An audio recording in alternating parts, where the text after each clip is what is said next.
Et on se retrouve aujourd'hui sur le BTC face au dollar et ça sera la vidéo d'Opium pour les personnes qui sont boules. Je reprécise et c'est le plus important à entendre dans cette vidéo, je ne suis pas boule, je suis encore et toujours bear. Et quand est-ce que je passerai boule? C'est uniquement au moment où on casse le plus haut, ici indiqué des 12 505 $, en tout cas le dernier top qui a été fait aux alentours du 17 août d'année 2020. Tant qu'on n'aura pas cassé ce plus haut, je serai dans le plan qui est bear et que je montre depuis toujours. Malgré tout, durant cette vidéo, on va partir du principe que je me suis potentiellement trompé et qu'est-ce qu'on peut construire par après comme vague haussière selon ce que nous a dessiné ici le BTC. On va regarder ça dans cette vidéo, mais je reprécise, je suis bear tant qu'on n'a pas cassé le niveau et les niveaux qui sont vus depuis fort longtemps en vidéo. C'est-à-dire que quand on repart sur ces graphiques-ci, on voit, vous le savez très bien, le plan en A, B, C. J'essaie de bien placer ça en A, B et C, donc avec un rebond de la A vers la B, vers les 12 400 $. Ce rebond est vu depuis des mois et des mois, je précise plus de 7 mois à l'avance, c'est-à-dire que grossièrement, quand on place ceci, quand on va regarder bien mon travail en amont le 20 mars pour donner un exemple d'année 2020, vers ces alentours de date déjà, on voyait quoi? Au moment de prix des 6 000 $, 6645 pour être plus précis, on voyait la hausse du BTC atteindre ces niveaux de prix. Donc c'est-à-dire première zone de vente au 90, bien entendu oui toujours parce qu'on met des paliers dans nos stratégies de trading et dans nos stratégies d'investissement également.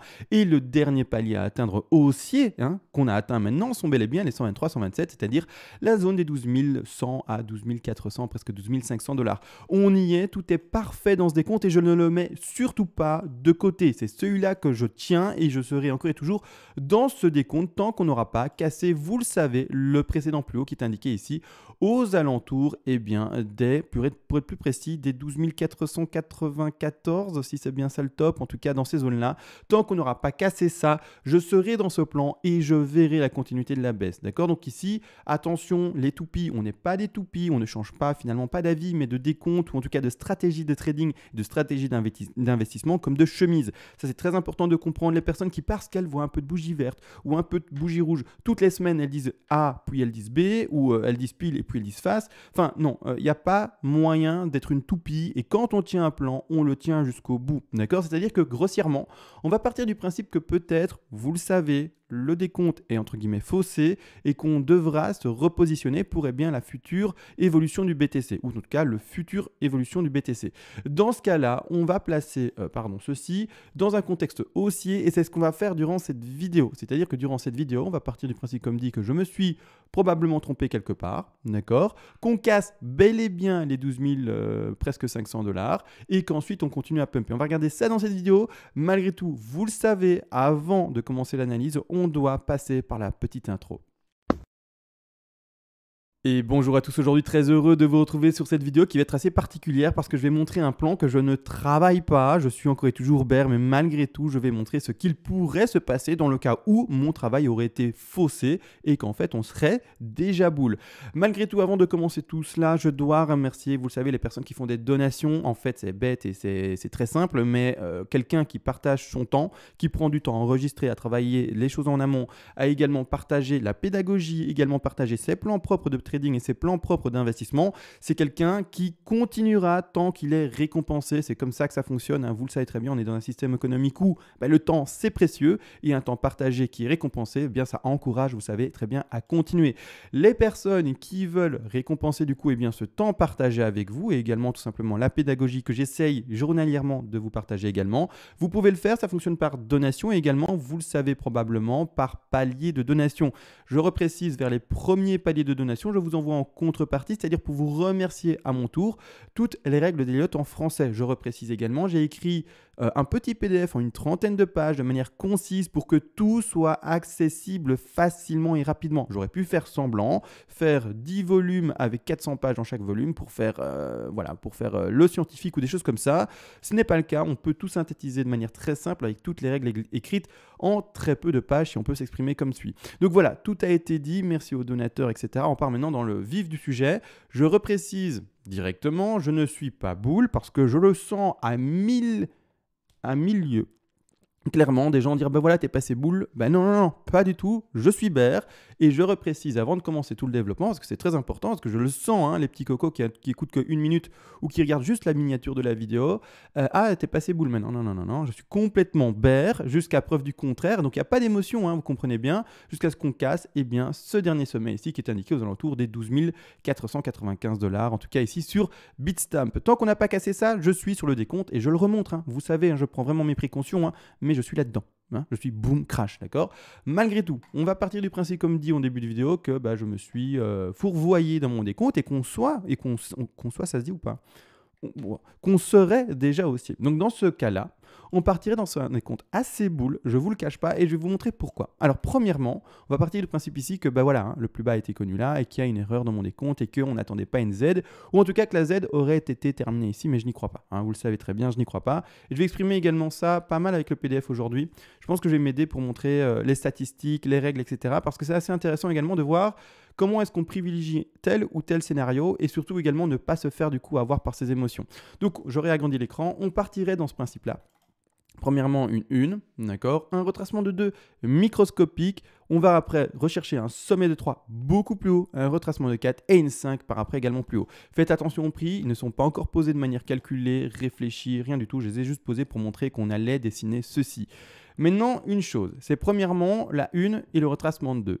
Il est microscopique. Il est microscopique, c'est-à-dire que quand on regarde ça plus précisément, je rappelle, et ça je vais le montrer d'ailleurs dans le PDF directement, un retracement de 2 va chercher de manière statistique les zones des 50 et des 61,8% de Fibonacci. C'est-à-dire que quand on va sur les objectifs des vagues 2, d'accord, on regarde ici la statistique la plus grande, et la statistique la plus grande, c'est bel et bien 73% des deux corrigent entre les 50 et les 61,8% de Fibonacci par rapport à la vague 1.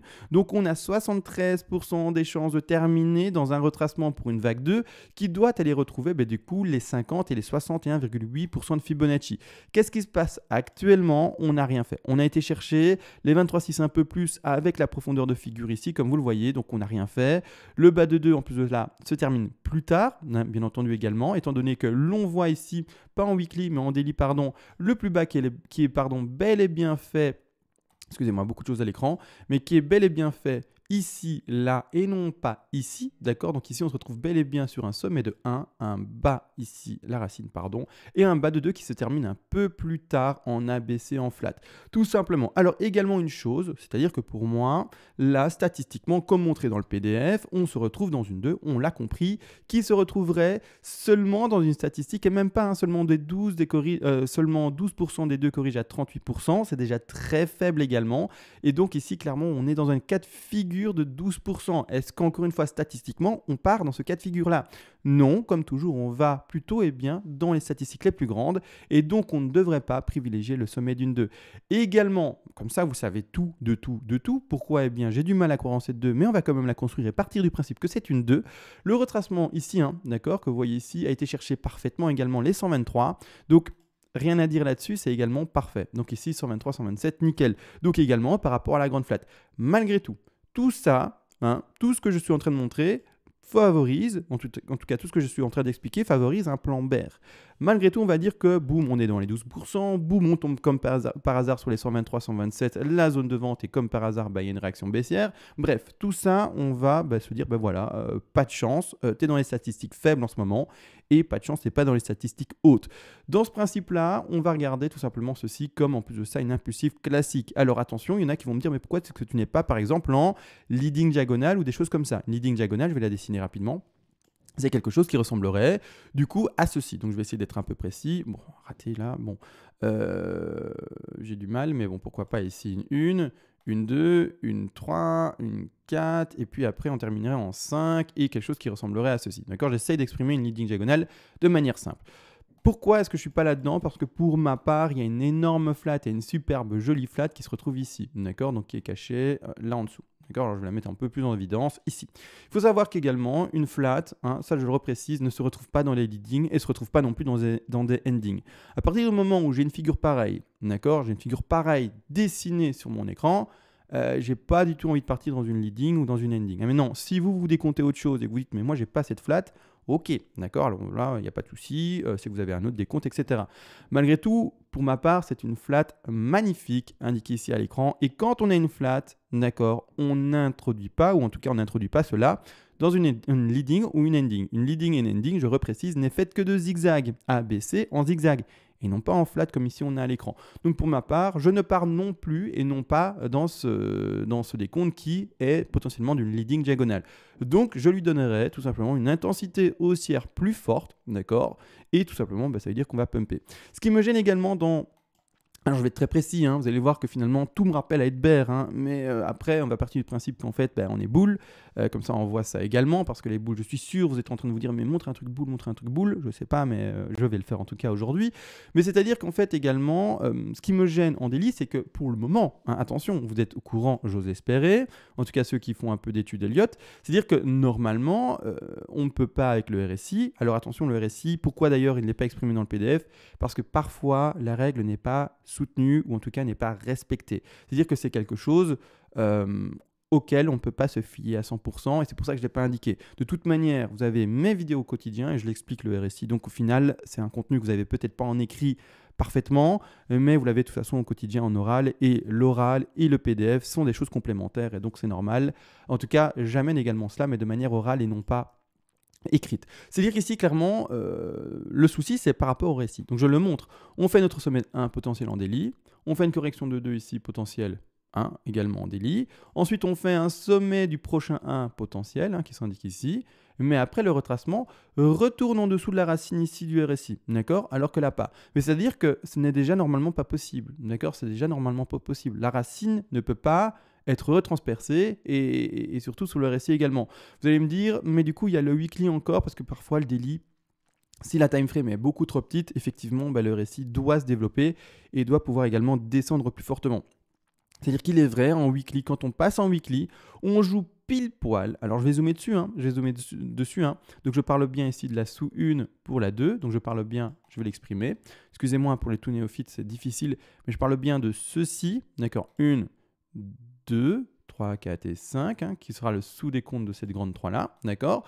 Je parle bien de ceci. Clairement, il faut voir que là, sur le récit, en weekly, en daily, c'est foutu. On l'a déjà transpercé, mais en weekly, on joue vraiment au millimètre près, hein, c'est-à-dire au pixel près pratiquement, et on ne le casse pas. Maintenant, à voir vraiment si le weekly prévaut réellement fortement sur le daily. Je ne le rejette pas parce que c'est vrai que le daily, comme dit, ça fait beaucoup de bougies. Et le RSI peut, hein, comme expliqué tout simplement, bien se faire invalider à cause du fait qu'il y ait trop de bougies et que en fait, voilà, le RSI, comme dit, hein, attention, hein, c'est pour ça qu'il n'est pas mis dans le PDF, hein, le RSI peut parfois ne pas correspondre aux règles parfaitement. C'est-à-dire qu'ici, on partirait d'ailleurs plutôt dans ce principe-là. Parce que déjà, maintenant, hein, on ne peut pas finir une 3 là. Encore une fois, je le rappelle, ça et d'ailleurs, le sous-décompte, je vais le mettre en retrait. Non, même pas, je vais juste le mettre en shadow.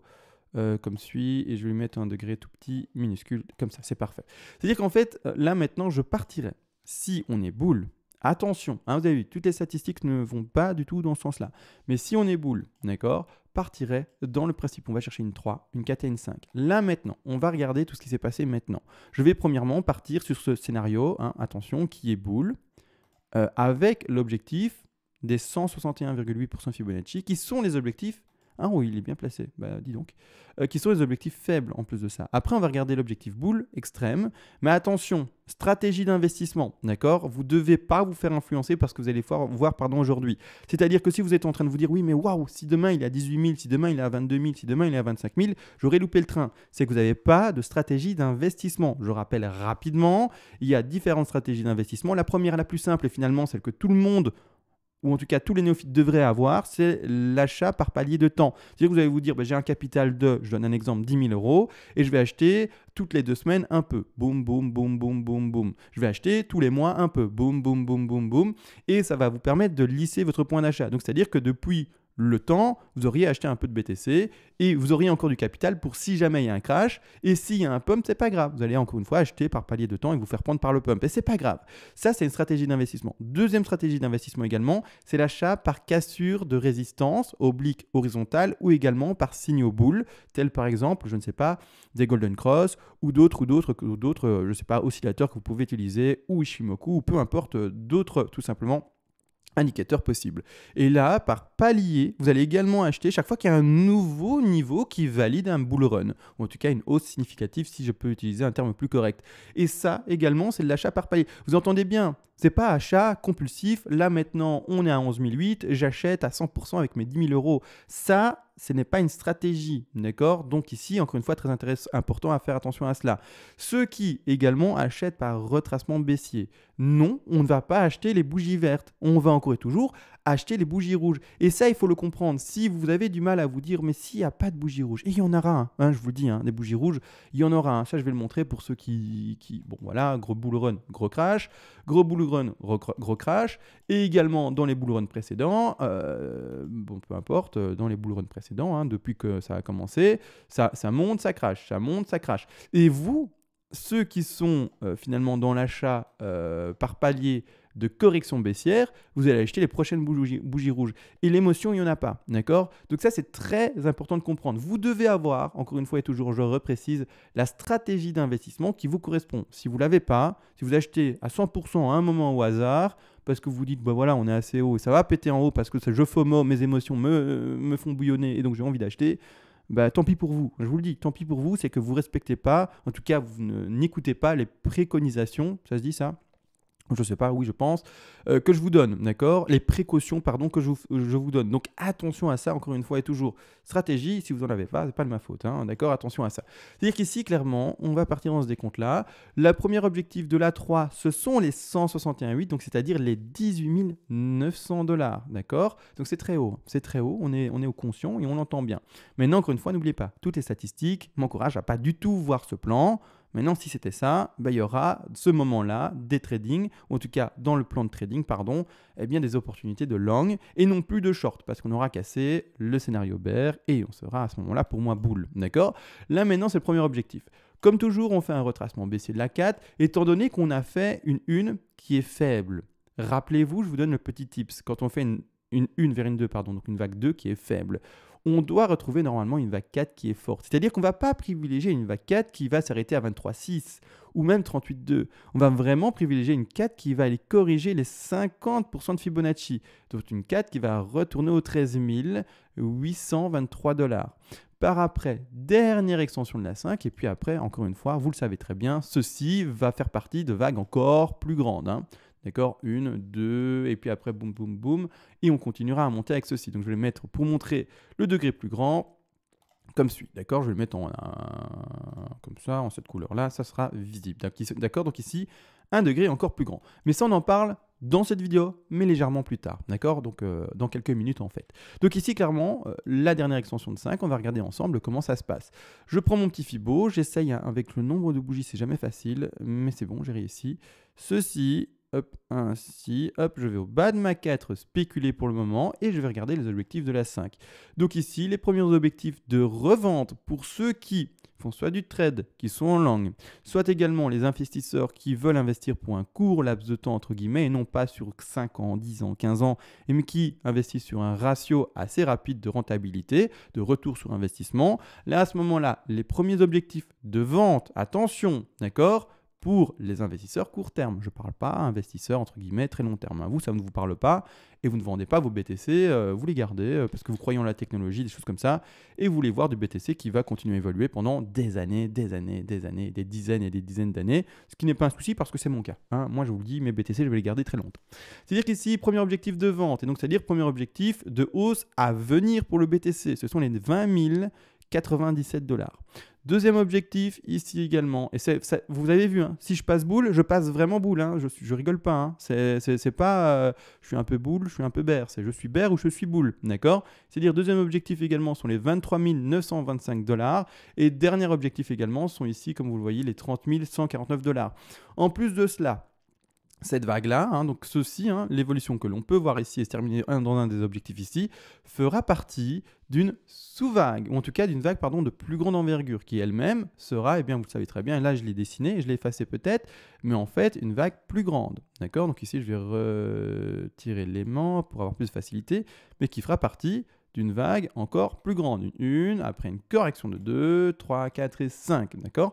Pour le moment, on n'a pas en fait déjà la validation qu'on est premièrement dans un plan boule. On n'a pas ensuite pour le moment l'intensité de la 3, mais je vais en parler ici également dans quelques minutes. Et on n'a pas non plus pour le moment la fin de la vague 5. Donc on n'a rien pour le moment à l'écran. Donc là on va spéculer, on va partir sur un scénario juste pour montrer comment on va potentiellement travailler les vagues qui sont ici à l'écran si elles devaient se traduire dans finalement cette fameuse réalité, c'est-à-dire avec des vraies bougies. C'est-à-dire qu'on va spéculer qu'on s'arrête à 23 700 juste pour montrer un scénario et pour pouvoir voir par après comment est-ce qu'on va travailler cela. C'est-à-dire qu'à un moment, il va y avoir des bougies rouges et là, ça serait une belle de nouvelle, en tout cas, ce ne sera pas une belle de nouvelle, mais ce sera une nouvelle opportunité d'achat parce que là, je serai boule, d'accord? Même si on n'oublie pas quand il y a un marché boule ou un marché bear, la tendance inverse s'indique toujours. Donc même si on est boule, il y aura des bougies rouges. Même si on est bear, il y aura des bougies vertes, un peu comme maintenant. Donc quand je zoome, même si pour ma part, vous le savez très bien, je suis plutôt bear et je vois plutôt le cours descendre, il y a des bougies vertes, d'accord? Donc encore une fois, attention à cela. Malgré tout, quand on repart là-dessus, d'accord, et qu'on part sur la spéculation où la 5 s'arrêterait à 23 000 et quelques dollars, d'accord, comme dit, on va regarder, comme toujours, les statistiques. Les statistiques, c'est quoi? 73% des chances, en tout cas statistiques, que la 2 termine entre les 50 et les 61,8. Et donc à ce moment-là, pour les traders, pour les investisseurs, etc., paliers, etc. Mais la belle zone d'achat, la très très belle zone d'achat se retrouvera dans cette zone-ci qui sera comprise entre les 13 755 dollars et également un plus bas ici, les 11 471 dollars. Ça, c'est le plan boule. Vous le savez très bien. Il n'est toujours pas validé, d'accord? Tant qu'on n'a pas validé, moi je ne suis pas dans ce plan-là, je suis bear et je ne suis pas une toupie et je ne change pas de chemise finalement comme Davy ou je ne sais pas quoi. Ici clairement, ça c'est en plus de ça pour le moment, le plan, on ne va pas parler de tout ce qui est à droite, d'accord? On va pas abuser.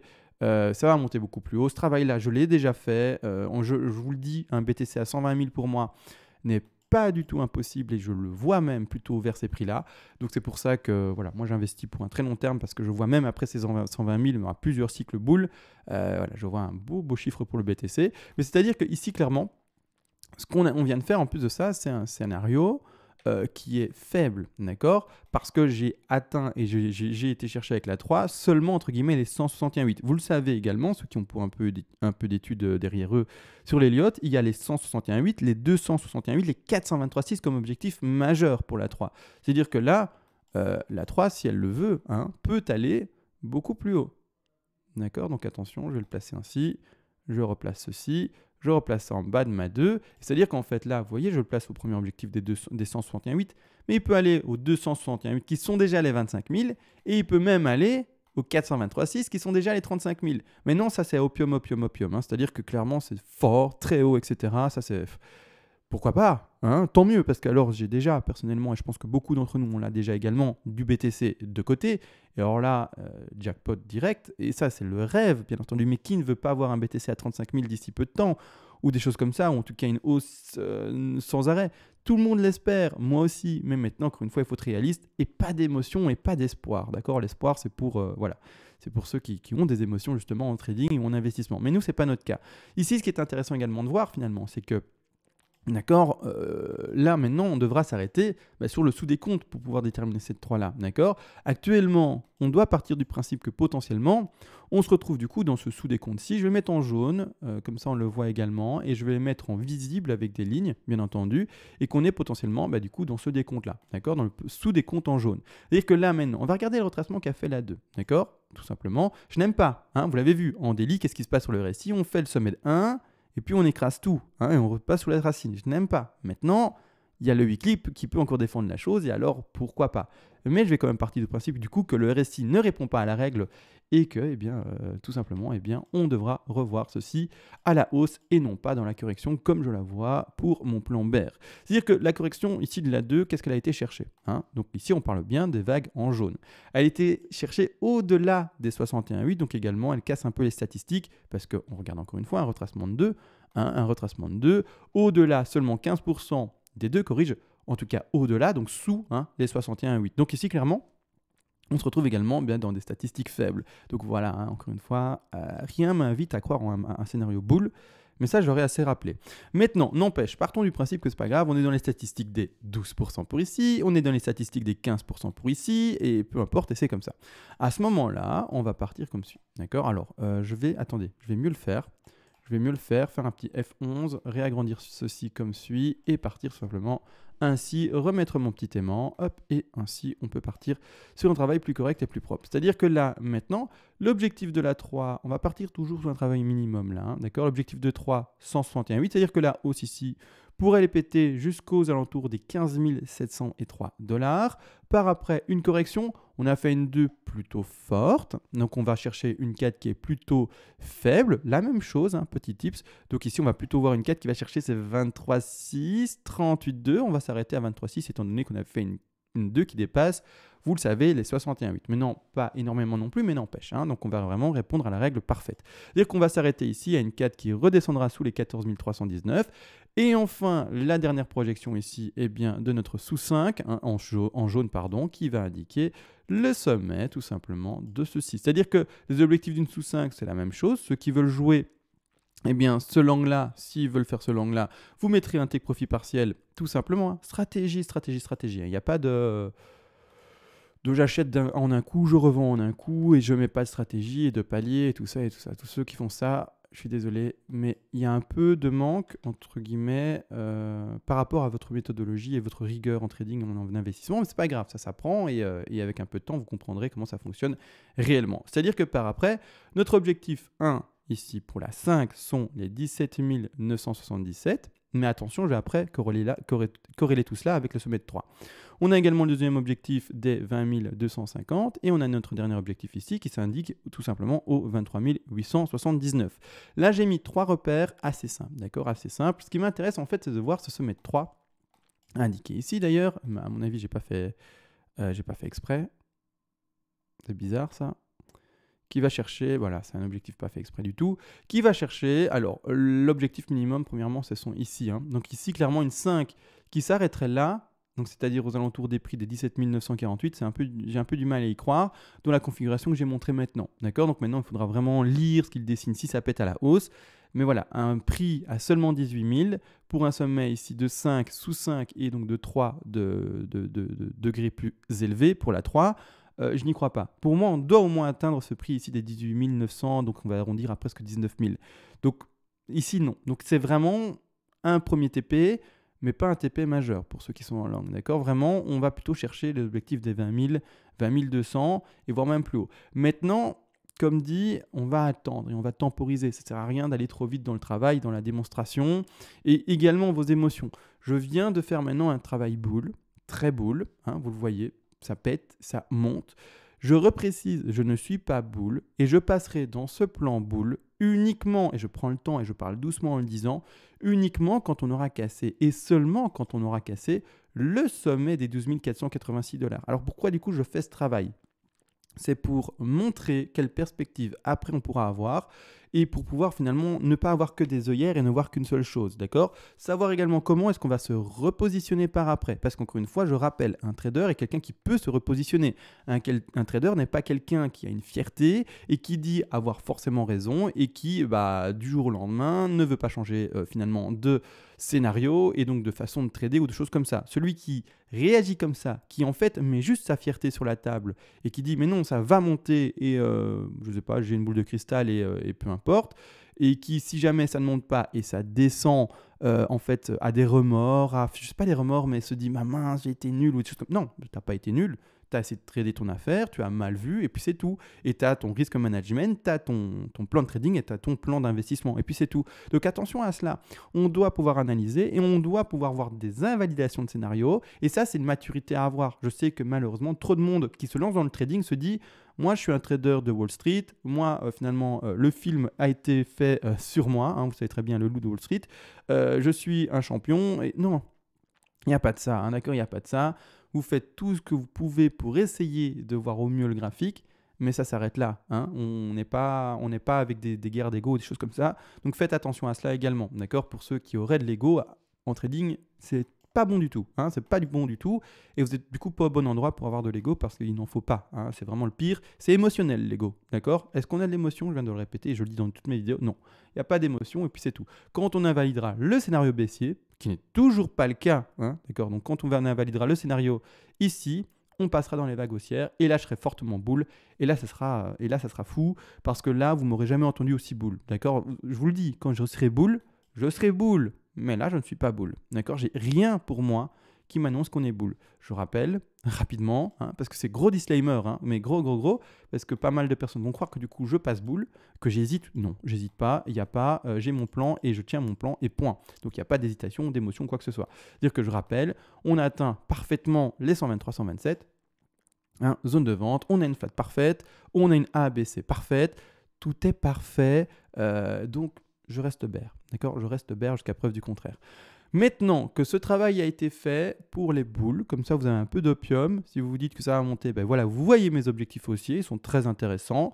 Adaptez-vous également par rapport à votre plan d'investissement. Si vous dites, ben moi je ne tiendrai pas si ça monte, changez de plan d'investissement. C'est-à-dire, votre plan d'investissement ne vous correspond pas.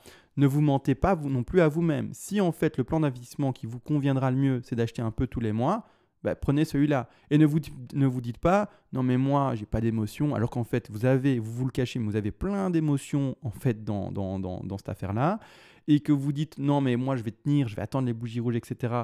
Et que malheureusement, vous n'y parvenez pas, et que là maintenant, vous êtes en train de vous dire, mais mince, mais c'est vrai que si c'est boule, qu'est-ce qui se passe? Si vous n'arrivez pas, changez de stratégie d'investissement. Hein, c'est qu'elle ne vous correspond pas, d'accord? C'est que vous voyez surtout le manque à récupérer si vous n'êtes pas dans le train directement ou des choses comme ça. C'est que vous n'êtes pas bon. Hein. Vous n'êtes pas bon dans le sens où vous n'avez pas la bonne stratégie. Changez, prenez une stratégie de cassure de résistance boule, prenez également une stratégie d'achat par palier de temps, mais changez et ne gardez pas cette stratégie alors d'achat par palier uniquement contre FOMO entre guillemets de bougies rouges. Moi je vous le dis, moi c'est ma stratégie. Je n'ai acheté et fait finalement dans cette configuration-ci que pour donner un exemple, cette baisse-ci, moi je l'ai acheté pour donner un exemple, d'accord? Donc là, quand on a shorté ensemble les 10 005 et puis par après on a mis ensemble des paliers d'investissement, comme je le fais maintenant, hein, les paliers d'investissement sur la baisse, d'accord? On a eu de la chance ou pas, je n'en sais rien. Mais en tout cas, on a eu la baisse et donc on était très heureux de l'avoir ensemble, d'accord? Maintenant, à vous de voir quelle stratégie vous correspond, mais ne vous mentez surtout pas, d'accord? Ne vous mentez surtout pas, ayez la bonne, d'accord? Dites-vous, si émotionnellement, c'est vrai que j'ai un peu du mal, bah, achetez un peu tous les mois, d'accord? Ça va vous permettre, ou un peu tous les 2 mois, encore une fois, à vous de voir l'intervalle entre les moments d'achat que vous voulez. Mais voilà, ça c'est le plus important. Maintenant, je pense avoir tout dit. J'ai bien fait comprendre durant cette vidéo que j'ai toujours bear. J'ai montré le plan boule. Maintenant, petit récap pour moi. Et ensuite, je mets clôture la vidéo. J'ai tout expliqué, je pense. Sur ce, du coup, je vous laisse. J'espère qu'on se reverra bientôt dès qu'il y aura quelque chose d'assez intéressant sur le graphe. Pour le moment, je ne vois rien de super intéressant. En tout cas, on verra.